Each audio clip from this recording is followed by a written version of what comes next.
আসসালামু আলাইকুম। জীবনে শত্রু বানাতে হলে আপনার দুইটি কাজে যথেষ্ট।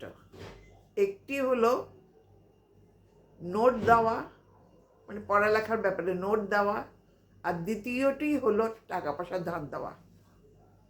টাকা পয়সা ধার দিলে এটা যে কি যন্ত্রণা! আর বর্তমান সময়ে মানুষের নৈতিকতা, মূল্যবোধ বলতে তো কিছুই নেই। সততা বলতে তো মানুষের কিছুই নেই। আগেকার দিনে তো কিছুটা ছিল, এখন তো নাই। দেখবেন যে দেখতেছে আপনি আসতেছেন, আপনি টাকা চাইবেন, সে আরেক রাস্তা দিয়ে চলে যাবে, এই অবস্থা। আর হাজারো মিথ্যা কথা। আজকে বাপের অপারেশন, কালকে মায়ের এইটা, পরশু দিন বইয়ের বাচ্চা হয়েছে, এই ধরনের কথা। সুতরাং এই ব্যাপারে সতর্ক থাকবেন।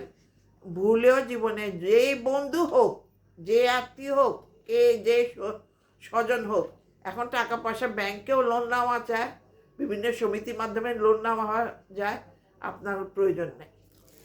সুতরাং শত্রু বানাবেন না। এই শত্রুতে টাকা পয়সা শত্রুতা হচ্ছে বড় কথা। আরেকটা হচ্ছে নোট। নোট যারা লেখাপড়া করে, এই নোট নোট দিবেন, আপনি যেটা দিচ্ছেন নোট, সেটা পরিবর্তন করে আরেক রকম করে ফেলবে। এইটা নিয়ে আরেক ঝগড়া মারামারি হলগুলির মধ্যে সবসময় দেখি এই জিনিসটা। এটা আমরা থাকতেও দেখতাম, মানে নোট নিয়ে একটা মারামারি, এই অবস্থা। সুতরাং এই দুইটা জিনিস থেকে নিজেকে এড়িয়ে যাবেন এবং সতর্ক থাকবেন। ধন্যবাদ।